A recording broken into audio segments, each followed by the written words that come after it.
Hello traders, मेरा नाम है ओम, एमएस इन फाइनेंस और NSM certified equity derivative analyst. तो आज के इस सीरीज में हम देखेंगे जो कि बेसिक ऑफ स्टॉक मार्केट जो ये सीरीज चल रही है उसमें हमने पहले कैश मार्केट देख लिया कि वहाँ पे काम कैसे करना है, इन्वेस्टमेंट कैसे करनी है या फिर सिप कैसे करनी है, फिर शॉर्ट टर्म स्विंग ट्रेड हमें कैसे लेने, उसके टर्मिनोलॉजीज क्या होती है, पोर्टफोलियो बिल्ड कैसे करना है, तो वो हमने कैश मार्केट में देख लिया।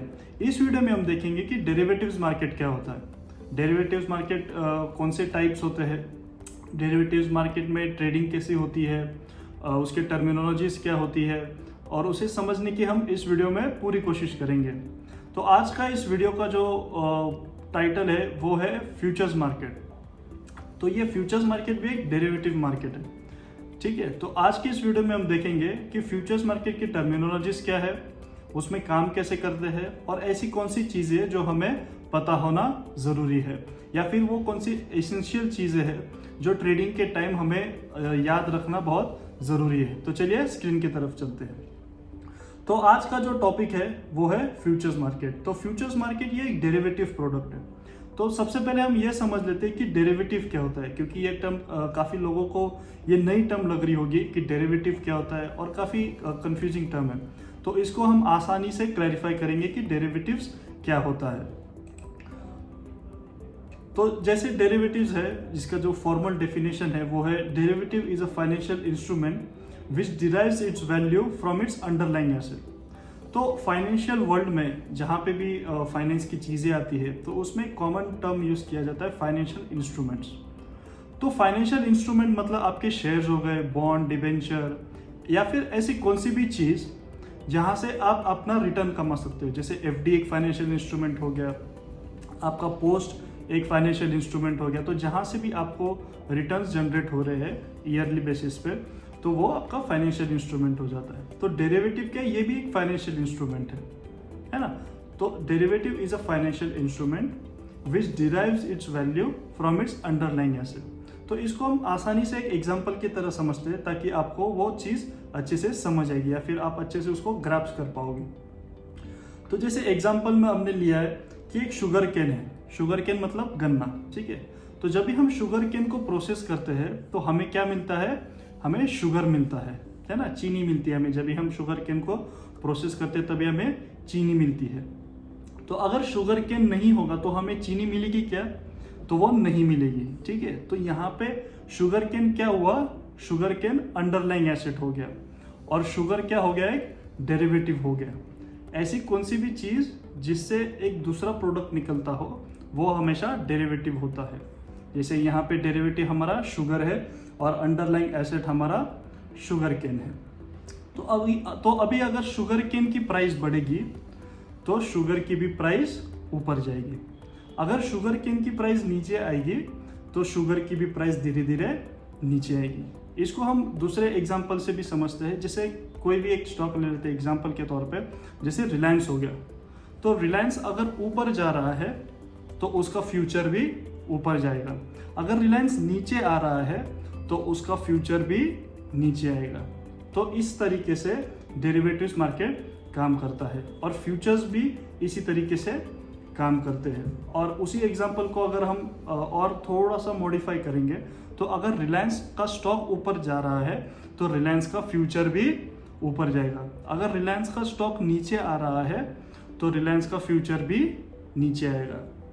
तो हमने ये समझ लिया कि अंडरलाइंग एसेट क्या होता है और एक डेरिवेटिव क्या होता है। जैसे फाइनेंशियल इंस्ट्रूमेंट हमने देखा कि स्टॉक, इंडेक्स, करेंसी, कमोडिटीज जो भी ट्रेड होते हैं मार्केट्स में, या फिर आपका एफडी हो गया, पोस्ट हो गया, या फिर और भी कोई गवर्नमेंट्स की स्कीम होगी जहाँ से आप रिटर्न कमा रहे हो, शेयर, बॉन्ड्स हो गए, डिबेंचर्स हो गए, तो वो आपके फाइनेंशियल इंस्ट्रूमेंट होते हैं। तो डेरिवेटिव कहाँ से आया है, डेरिवेटिव आया है इक्विटी मार्केट से। इक्विटी मार्केट से हमारा डेरिवेटिव्स मार्केट का जन्म हुआ है। जैसे आप देखेंगे कि जो काफ़ी अच्छी सारी इंडेक्स है, जैसे Nifty, bank Nifty, mid cap Nifty, तो उनमें कंपोजिशन क्या रहता है, मतलब उनमें क्या रहता है, उनमें स्टॉक्स होते हैं। तो अगर स्टॉक्स ऊपर जा रहे हैं तो इंडेक्स भी ऊपर जाएगा। तो अंडरलाइंग एसेट क्या हुआ, स्टॉक्स हो गए। तो अगर स्टॉक्स ऊपर जा रहे हैं तो इंडेक्स भी ऊपर जाएगा। तो डेरिवेटिव्स मार्केट में मोस्टली 4 वेरिएंट्स होते हैं। एक होता है फॉरवर्ड, दूसरा होता है स्वैप्स। ये मार्केट में ट्रेड नहीं होते हैं। तो मार्केट में ट्रेड क्या होता है? मार्केट में ट्रेड होता है फ्यूचर्स ट्रेड होता है, और मार्केट में ट्रेड होता है ऑप्शंस ट्रेड होता है। ठीक है, तो आज की इस वीडियो में हम देखेंगे कि फ्यूचर्स क्या होता है, फ्यूचर मार्केट क्या होता है, और फ्यूचर मार्केट का जन्म क्यों हुआ, और उसके रिलेटेड और सारी चीज़ें हम देखेंगे।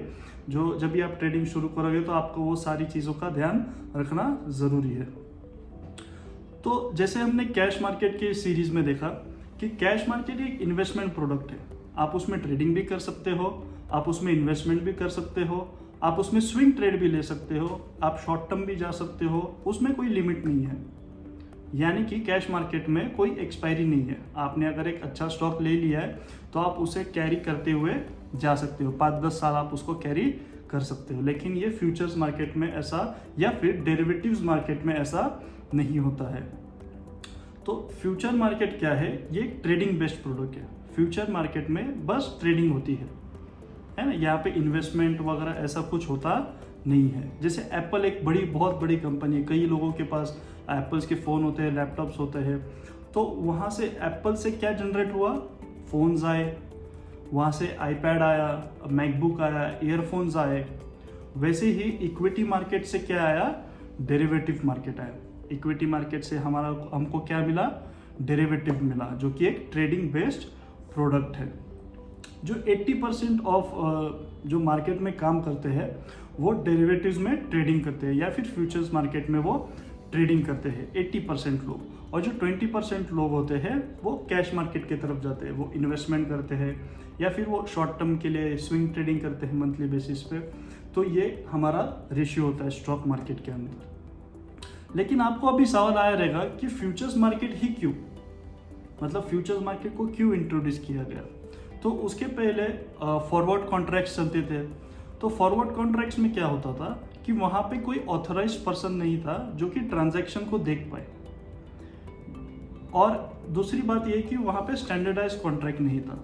तो मान लीजिए आप और मैं, हम दोनों एक पार्टीज है, हम एक डील कर रहे हैं, तो हम कोई भी एक स्पेसिफिक डेट कर लेंगे। तो उस डेट पे मैं आपको जो भी आपका प्रोडक्ट है मैं उसकी आपको डिलीवरी दे दूंगा। तो ये स्टैंडर्डाइज्ड कॉन्ट्रैक्ट नहीं है, ये कस्टमाइज कॉन्ट्रैक्ट हो गया, है ना। तो फॉरवर्ड में क्या होता था?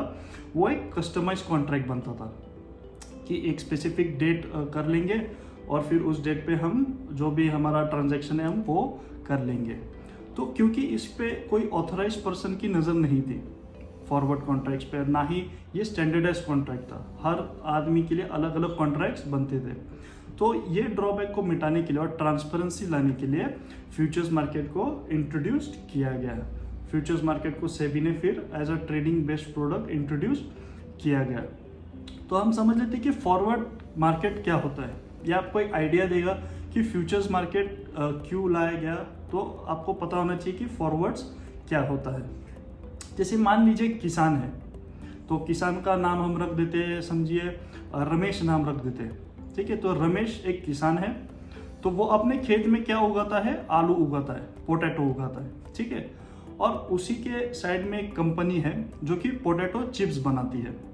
तो पोटैटो चिप्स बनाने के लिए उसको पोटैटो लेना ज़रूरी हो जाता है। तो कंपनी क्या करेगी? अपने किसान के पास जाएगी और उसको बोलेगी कि 6 महीने बाद मुझे तुम 1000 किलो आलू दे देना। तो 6 महीने बाद मैं आके तुमसे आलू ले लूँगा। तो इस तरीके से फॉरवर्ड कॉन्ट्रैक्ट वर्क करता है। क्या इस एग्जांपल में क्या हुआ कि दोनों पार्टीज ने एक स्पेसिफिक डेट बना लिया कि इस डेट पे मैं आपको आलू दूंगा और आप मुझे उसके पैसे दोगे। ठीक है, जो भी प्री डिफाइंड होगा, पैसा भी यहाँ पे प्री डिफाइंड होता है जब भी आप सेटलमेंट करने जाते हो तभी। लेकिन यहाँ पे क्या होता है? यहाँ पे रिस्क होता है। एक होता है क्रेडिट रिस्क और दूसरा होता है counter party risk. Credit risk क्या हो गया? मान लीजिए किसान ने कंपनी से एडवांस ले लिया, ठीक है, कि मुझे पेस्टिसाइड्स और जो भी खत है, सीड्स लेने के लिए मुझे पैसा चाहिए, थोड़ा सा पैसा चाहिए। तो कंपनी ने उसको वो पैसा दे दिया। तो अभी ऐसा हो सकता है कि किसान भाग जाए और कंपनी का उतना पैसे का लॉस हो जाए। आलू तो नहीं मिला और जो एडवांस दिया था वो भी लेके वो भाग गया। यहाँ पे क्या हुआ? क्रेडिट रिस्क हुआ। दूसरा क्या होता है? Counter party risk. मान लीजिए 6 महीने के पीरियड में कंपनी ने एडवांस भी नहीं दिया और किसान अपना लगा हुआ है, रमेश लगा हुआ है आलू बनाने में अपना, और कंपनी ने 6 महीने के अंदर किसी और से आलू ले लिया और रमेश से डील कैंसिल कर दी। तो वहाँ पे क्या हुआ, फार्मर जो किसान है रमेश, उसका लॉस हो गया। तो ये ड्रॉबैक हटाने के लिए फ्यूचर्स मार्केट को इंट्रोड्यूस्ड किया गया। ठीक है, तो ये होता है फॉरवर्ड मार्केट। तो फ्यूचर्स मार्केट का जो जन्म है तो वो फॉरवर्ड मार्केट से हुआ है। तो ये सारी चीज़ें जो एक ट्रांजैक्शन को रोक रही थी, ट्रांसपेरेंसी नहीं थी, कोई ऑथोराइज्ड पर्सन नहीं था, एक स्पेसिफिक डेट नहीं थी, तो ये तीनों को कवर करने के लिए हमने फ्यूचर्स मार्केट को इंट्रोड्यूस्ड किया गया स्टॉक मार्केट में। तो फ्यूचर्स मार्केट का पर्पस क्या है? जैसे कैश मार्केट का एक पर्पस था कि वहाँ पे हम इन्वेस्टमेंट करते हैं, लॉन्ग टर्म के लिए इन्वेस्टमेंट हम करते जाते हैं। वैसे फ्यूचर्स मार्केट का पर्पस क्या है? तो फ्यूचर्स मार्केट के दो पर्पसेस होते हैं। एक होता है स्पेकुलेटर्स यानी जो ट्रेडर्स होते हैं, जो डे टू डे ट्रेडर्स होते हैं, जो सुबह उठते हैं, देखते कहाँ पे बाइंग चल रही है, कहाँ पे सेलिंग चल रही है, तो वहाँ पे वो अपना पोजीशन बाय या फिर सेल करते हैं डेली बेसिस पे। दूसरे टाइप्स होते हैं हेजर्स। तो हेजर्स भी काफ़ी एक नई टर्म है लोगों के लिए समझने के लिए। तो हेजर्स मतलब क्या होते हैं, जो अपने लॉस को कंट्रोल करना चाहते हैं। जैसे मान लीजिए एक बहुत बड़ी म्यूचुअल फंड कंपनी है, उन्होंने एक स्टॉक में बाइंग कर ली, लेकिन कुछ महीनों के लिए उन्हें ऐसा लग रहा है कि मार्केट यहाँ से नीचे आ सकता है, थोड़ा सा रिकवरी दे सकता है। तो वो लॉसेस को कंट्रोल करने के लिए बड़े बड़े लोग या फिर मैनेजमेंट्स क्या करते हैं, वहाँ फ्यूचर्स में वो पोजीशन को बाय कर लेते हैं या फिर सेल कर लेते हैं। तो वो अपना पोजीशन हेज कर लेते हैं। कोई भी बड़ा आदमी हो या फिर कोई भी बड़ा इंस्टीट्यूशन हो, वो अपनी पोजीशन कभी भी नेकेड नहीं छोड़ता, मतलब खुली नहीं छोड़ता। मतलब कैश में बाय किया है तो वो बैठे नहीं रहेगा, वो अपनी पोजीशन हमेशा हेज करके चलता है, ताकि जो भी छोटे छोटे लॉसेस हो उसको वो अवॉइड करते चले। तो वो हेजर्स होता है कि जो थोड़े बहुत लॉसेस है या फिर लॉस को कंट्रोल करने के लिए हेजिंग का इस्तेमाल किया जाता है फ्यूचर्स मार्केट में। तो ये दो मेन पर्पजेस है। एक होता है स्पेकुलेटर जो कि डे टू डे ट्रेडर्स होते हैं, और दूसरा होता है हेजर्स जो अपनी पोजीशन को हेज करते हुए चलते हैं।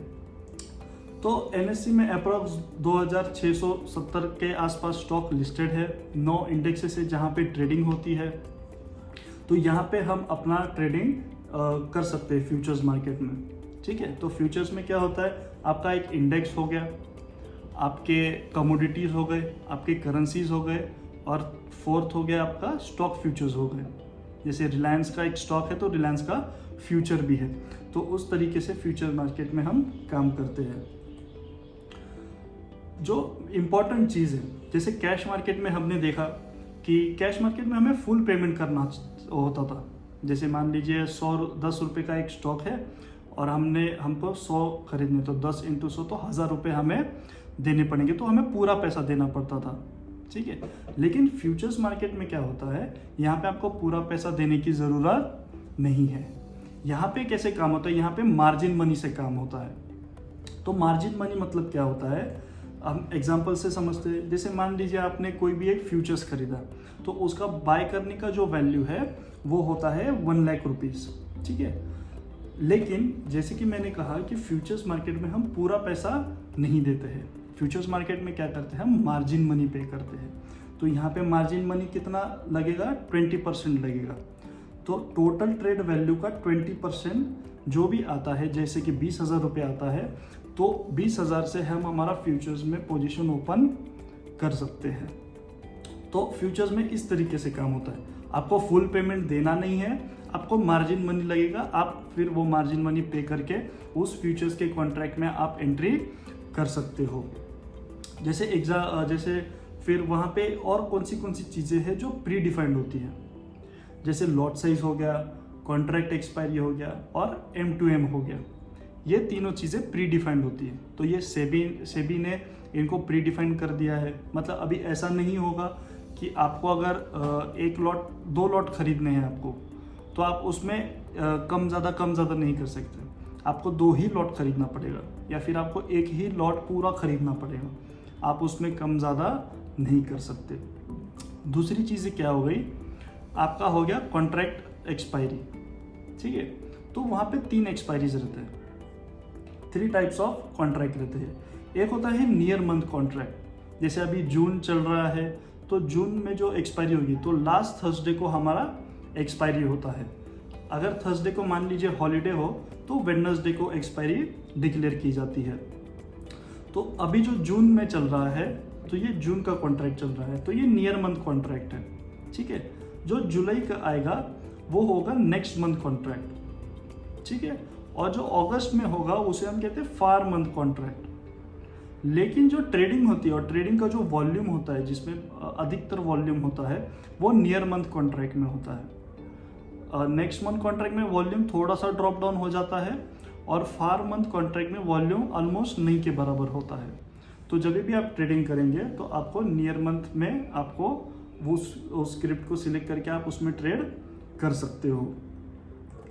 जैसे हम एग्जांपल समझेंगे ताकि आपको समझ आएगा कि फ्यूचर्स मार्केट में कैलकुलेशंस किस हिसाब से काम करती है।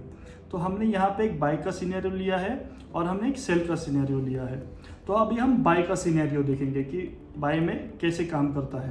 तो हमने लिया है टाटा मोटर्स लिया है। ये कोई बाय रिकमेंडेशन नहीं, ये बस आपको एग्जाम्पल समझने के लिए, रियल एग्जाम्पल आपको समझने के लिए कि फ्यूचर्स मार्केट किस तरीके से काम करता है।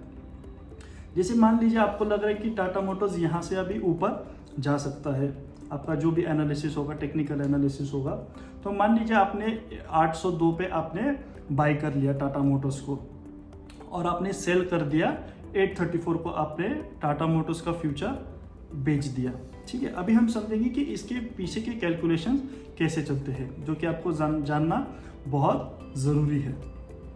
तो एक लॉट में कितना होता है, तो लॉट मतलब क्या होता है कि एक बंच ऑफ शेयर्स होता है। जैसे यहाँ पे एक लॉट में 550 शेयर्स है, तो 550 शेयर्स का एक लॉट बन गया। वैसे ही हर फ्यूचर्स के स्क्रिप्ट के अलग अलग होते हैं। जैसे बैंक निफ्टी का 35 का एक लॉट है ना, आरती इंडस्ट्रीज का या फिर ट्रेंड का 1000 का एक लॉट है, 1000 शेयर्स का एक लॉट है ट्रेंड का। तो इस तरीके से लॉट को हम डिफाइन करते हैं। तो यहाँ पे कितना है, एक लॉट में 550 शेयर्स है। तो अगर हम कैश मार्केट में काम करते हैं, ठीक है, तो हमको कितना पैसा देना पड़ता, 4,41,000 के आसपास हमें पैसा देना पड़ता। 550 इंटू हमारा जो बाइंग प्राइस है 802, उस हिसाब से 4,41,000 हमें पूरा अमाउंट देना पड़ता। लेकिन हम फ्यूचर्स मार्केट में काम कर रहे हैं तो हमें क्या देना है, हमें मार्जिन मनी पे करना है, ठीक है। तो यूजुअली 15 to 20% के बीच में आपका वो मार्जिन वेरी करता है। हर स्क्रिप्ट के लिए अलग अलग होता है, थोड़ा बहुत फ़र्क होता है।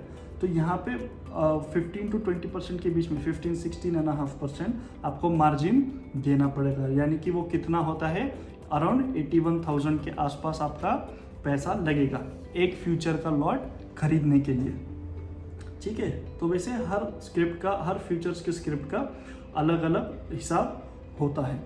तो यहाँ पे हमने 32 पॉइंट्स गेन किए।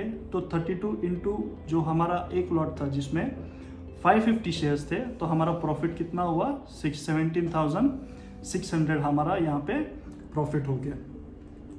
अभी हम समझेंगे सेल सिनेरियो, समझेंगे सेल सिनेरियो भी सेम है, ठीक है, ज़्यादा कोई फर्क नहीं है। आपको लग रहा है कि टाटा मोटर्स अभी यहाँ से नीचे गिरेगा, थोड़ा सा रिट्रेस होगा यहाँ से, या फिर आप कह लो कि रेंज बाउंड मार्केट है तो रेजिस्टेंस से वो सपोर्ट तक आ सकता है। तो आपने सेल किया 798 पे, आपने सेल किया और आपने बाई किया 773 पे, आपने उसे वापस खरीद लिया, ठीक है।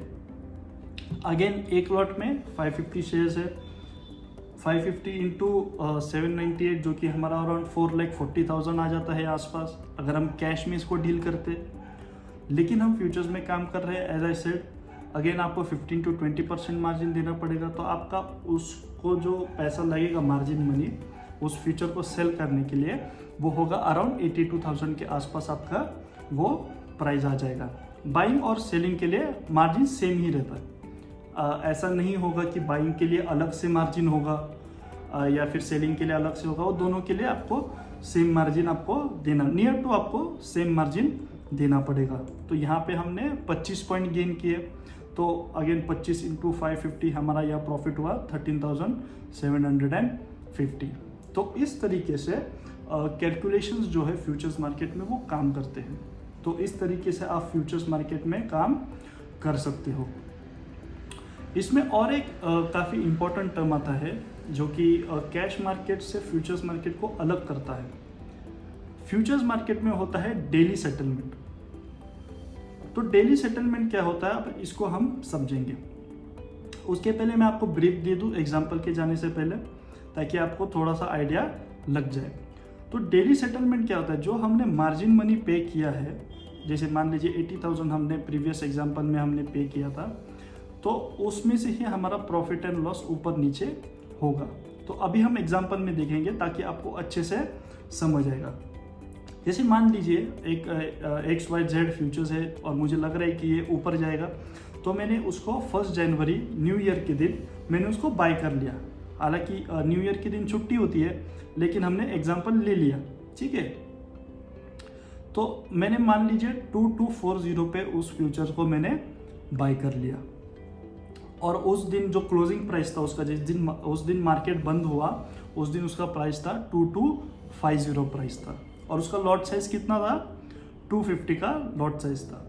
और मुझे लग रहा है कि मैं उसको 4-5 दिन तक होल्ड करता हूँ, ताकि क्योंकि मुझे लग रहा है कि यहाँ से ऊपर जाएगा, ठीक है। तो मैं इसको 4-5 दिन के लिए होल्ड कर रहा हूँ। तो मैंने 2240 पे बाई किया, और उस दिन पे 2250 पे वो क्लोज हुआ। XYZ का फ्यूचर 2250 पे वो क्लोज हुआ, और लॉट साइज कितना था, 250। तो हमने कितने पॉइंट्स गेन किए, 10 पॉइंट गेन किए, बराबर। तो 10 इंटू 250 हमारा कितना हुआ, 2500। यानी कि उस दिन का प्रॉफिट हमारा कितना हुआ, 2500 हमारा प्रॉफिट हुआ। अभी नेक्स्ट डे पे जाता हूँ मैं, तो जो क्लोजिंग प्राइस है नेक्स्ट डे पे वही आपका ओपनिंग प्राइस रहेगा। तो मार्केट ओपन हुआ 2250 पे ओपन हुआ, तो वहाँ से मार्केट क्या हुआ, कुछ तो न्यूज़ हुई, कुछ तो घटना घटी, और वो वहाँ से नीचे आ गया, 2220 के लेवल पे आ गया, और मार्केट 2220 पे ही क्लोज हो गया। 3:30 बजे 2220 पे ही क्लोज हो गया। तो वो उस दिन 50 से लेके 20 तक कितने पॉइंट्स नीचे गिरा, वो 30 पॉइंट्स नीचे गिरा। तो 30 इंटू 250 उस दिन हमारा लॉस कितना हुआ, 7500। अभी आपको लॉस हुआ तो आपको एक्स्ट्रा पैसा देने की ज़रूरत नहीं है, जो हमने मार्जिन मनी पे किया था उसमें से ही प्रॉफिट एंड लॉस कैलकुलेट होगा। थर्ड डे पे क्या होता है, अगेन जो हमारा क्लोजिंग प्राइस था वही नेक्स्ट डे पे हमारा ओपनिंग प्राइस रहेगा। तो थर्ड डे पे वापस ओपन हुआ मार्केट 2220 से, फिर मार्केट ने जंप दे दिया, एक बहुत अच्छा स्पाइक दिया, 2280 तक गया मार्केट, ठीक है। तो कितना पॉइंट्स गया, 60 पॉइंट्स ऊपर गया। तो 60 इंटू 250 कितना हुआ, उस दिन हमें 15,000 का प्रॉफिट हुआ। अगेन फोर्थ डे पे 2280 पे क्लोज हुआ, थर्ड डे पे, फोर्थ डे पे 2280 पे वापस ओपन हुआ, और फिर वो गया 2300 गया। तो उस दिन हमें 20 पॉइंट का प्रॉफिट हुआ, ठीक है। तो 20 इंटू 250 हमारा कितना हुआ, 5000। अभी आप इसको 2500 माइनस 7500 प्लस 15,000 और प्लस 5,000 करेंगे, तो हमारा at the end of the day, या फिर जब भी आप पोजिशंस को रफ करेंगे, तो हमारा प्रॉफिट कितना होगा, 15,000 हमारा प्रॉफिट होगा। अगर आप 2240 माइनस 2300 भी करेंगे इंटू 250, तो भी आपका प्रॉफिट 15,000 ही रहेगा। लेकिन फ्यूचर एक ट्रेडिंग बेस्ड प्रोडक्ट है, इसलिए वहाँ पे क्या होता है, डेली सेटलमेंट होता है। जैसे कैश मार्केट इन्वेस्टमेंट का सेगमेंट था, वैसे ही फ्यूचर्स मार्केट ट्रेडिंग का है। तो इसलिए यहाँ पे डेली सेटलमेंट को प्रैक्टिस किया जाता है। तो हम कहाँ पे फ्यूचर्स मार्केट में हम काम कर सकते हैं, जैसे हमने पहले भी कहा, कमोडिटी मार्केट में आप काम कर सकते हो। उसके लिए आप MCX मल्टी कमोडिटी एक्सचेंज, उसकी वेबसाइट पे आप जाओगे तो आपको लॉट साइज, आपको सारी चीज़ें आपको दिखेंगी, aluminium, lead, zinc, nickel, gold, silver, आपको ये सारी चीज़ें वहाँ पे दिखेंगी लॉट साइज के हिसाब से, और करंट प्राइस जो भी चल रहा है। नेक्स्ट हो गया करेंसी मार्केट। इसको भी आप चेक कर सकते हो। CDX की एक वेबसाइट है, करेंसी डेरिवेटिव एक्सचेंज, वहाँ पे भी आप जाके देख सकते हो। उसका तो 4 पेयर होते हैं, USD INR, GBP INR, JPY INR और यूरो INR। तो इन चारों का लॉट साइज भी हम आगे देखेंगे कि कैसे क्या होता है, ताकि आपको एक आइडिया लग जाए। थर्ड है आपका इंडेक्स, जैसे Nifty, bank Nifty, mid cap Nifty, fin Nifty, Sensex. तो ये आपके सारे इंडेक्स हो गए जहाँ पे आप फ्यूचर्स में ट्रेडिंग कर सकते हो। और फोर्थ क्या हो गया, स्टॉक फ्यूचर हो गया। तो स्टॉक फ्यूचर आपके रिलायंस के फ्यूचर्स हो गए, कोटक बैंक के फ्यूचर्स हो गए, HDFC बैंक के फ्यूचर्स हो गए, है ना, आपके पतंजलि के फ्यूचर्स हो गए, रुचि सोया के फ्यूचर्स हो गए। तो स्टॉक फ्यूचर में भी आप ट्रेडिंग कर सकते हो या फिर आप उसमें काम कर सकते हो। जैसे यहाँ पे आपको दिख रहा होगा कि ये है MCX का, ये कमोडिटीज़ की स्क्रिप्ट मैंने लगा दी है ताकि आपको आइडिया लगे कि क्वांटिटी कितना होता है और अमाउंट पर पिप आप कितना पैसा कमा सकते हो ऊपर नीचे जैसे ही मार्केट गया। तो जैसे पहले हम देखते एग्जांपल में, तो पहले है स्क्रिप्ट्स, तो aluminium, zinc, nickel, copper, natural gas, silver Micra, silver mini, gold petal. तो ये सारे स्क्रिप्ट है जहाँ पे कमोडिटी में हम ट्रेडिंग करते हैं। इसका मार्केट 9 बजे खुलता है और रात को 11 बजे बंद होता है। और सेकेंड कॉलम क्या हो गया हमारा, क्वांटिटीज़ हो गया, जैसे 5000 किलो एल्यूमिनियम, ज़िंक, निकेल, 2500 आपका कॉपर हो गया, 1500 किलो आपका निकेल हो गया, नेचुरल गैस आपका 1250 BTU मतलब ब्रिटिश थर्मल यूनिट। ये नेचुरल गैस को एक मेजरिंग के तौर पे यूज़ किया जाता है। जैसे सिल्वर 30 किलोज हो गया, silver mini 5 kilo, silver Micra 1 kilo, gold 1 kilo. तो क्वांटिटी का मतलब क्या हुआ कि जब भी आप मान लीजिए एल्यूमिनियम में आपको ट्रेडिंग करनी है तो आपको मिनिमम 5000 किलो लेना पड़ेगा या फिर आपको 5 मीट्रिक टन का माल लेना पड़ेगा। तो जैसे आप वहाँ पे एक लॉट डालोगे तो आप 5000 किलो या फिर 5 मीट्रिक टन आप वहाँ पे खरीद लोगे, ठीक है। तो यहाँ पे पिप है, तो जैसे 0.05, जैसे मान लीजिए फॉर एग्जांपल एल्यूमिनियम का प्राइस चला है 230, तो वो ऊपर गया 0.05 से वो ऊपर गया, तो 5000 इंटू 0.05 आपका वहाँ पे कितना प्रॉफिट होगा, 250 रुपीज़ का प्रॉफिट होगा। वैसे ही लीड में काम होता है, निकेल, कॉपर में, इन सब का पिप साइज क्या है, नेचुरल गैस, इनका पिप साइज है 0.05, यानी कि 0.05 ऊपर गया प्राइस में तो आपका जो भी आपका है, जैसे 5000 आपका मान लीजिए क्वांटिटी है जिंक का, तो आपको 250 रुपीज़ का वहाँ पे प्रॉफिट होगा। या फिर नेचुरल गैस है तो 0.05 इंटू 1250, तो आपको 62.5 रुपीज़ का वहाँ पे प्रॉफिट होगा। तो यहाँ पे सिल्वर, मिनी, जिंक, गोल्ड का ये सब का एक है, मतलब मान लीजिए 1 रुपया ऊपर गया और आपने बड़ा सिल्वर लिया, 30 किलो का सिल्वर लिया और वो 1 रुपये से बढ़ा तो आपको 30 रुपीज़ का प्रॉफिट होगा। या फिर गोल्ड 1 रुपये से गया तो आपको वहाँ पे 1 रुपये का प्रॉफिट होगा, क्योंकि 1 ही किलो का है वो, तो आपको 1 रुपये का प्रॉफिट होगा। बहुत वाइबल स्क्रिप्ट है, इसलिए उनका क्वांटिटी और पिप साइज कम रखा गया है। तो इस तरीके से आप CDX में आपको ये चीज़ें देखने मिलेंगी। आपका जो भी जहाँ पे भी आप टर्मिनल पे ट्रेडिंग करते हो वहाँ पे भी आपको ये चीज़ें आसानी से देखने मिलेंगी। ये इमेज है करेंसी मार्केट की, CDX मार्केट की, करेंसी डेरिवेटिव सेगमेंट की या फिर एक्सचेंज की। तो यहाँ पे 4 करेंसी पेयर है जो कि इंडिया में ट्रेड होते हैं। तो पहली है GBP INR, सेकेंड है JPY INR, थर्ड है यूरो INR और फोर्थ है USD INR। इनका क्वांटिटी कितना है, इन चारों का सेम क्वांटिटी है, 1000 का क्वांटिटी है, ठीक है, कोई कंफ्यूजन नहीं, चारों का सेम क्वांटिटी है, 1000 मतलब आपको मिनिमम 1000 लेना पड़ेगा। इनका कितना है पिप साइज, 0.0025, यानी कि अगर मान लीजिए डॉलर ऊपर गया, USD INR अगर ऊपर गया 82 से लेके मान लीजिए 82 से 0.0025 ऊपर गया तो आपको प्रॉफिट कितना होगा, 2.5 रुपीज़ का आपको वहाँ पे प्रॉफिट होगा। चारों का पिप साइज सेम है, अमाउंट पर पिप भी सेम है और इनका मार्जिन भी नॉट मोर देन 5000 to 6000 के ऊपर इनका मार्जिन ज़्यादा नहीं है। आपको अगर समझना है कि फ्यूचर्स मार्केट में ट्रेड कैसे करना है या फिर ये कैलकुलेशंस कैसे काम करते हैं, कितना मार्जिन लगता है, क्या लगता है, तो आप पेपर ट्रेड कर सकते हो। जैसे आप जो बहुत सारे पेपर ट्रेड्स के एप्लीकेशन अवेलेबल है प्ले स्टोर में, ऐप स्टोर पे, तो वहाँ पे आप जाके आप अपना फ्यूचर्स में एंट्री कर सकते हो और फिर आप देख सकते हो कि इनमें कैलकुलेशंस कैसी होती है, इनमें करेंसी में कैसी कैलकुलेशंस होती है, कमोडिटीज़ में कैसी कैलकुलेशन होती है, वो काफ़ी आसानी से आप वहाँ पे देख सकते हो।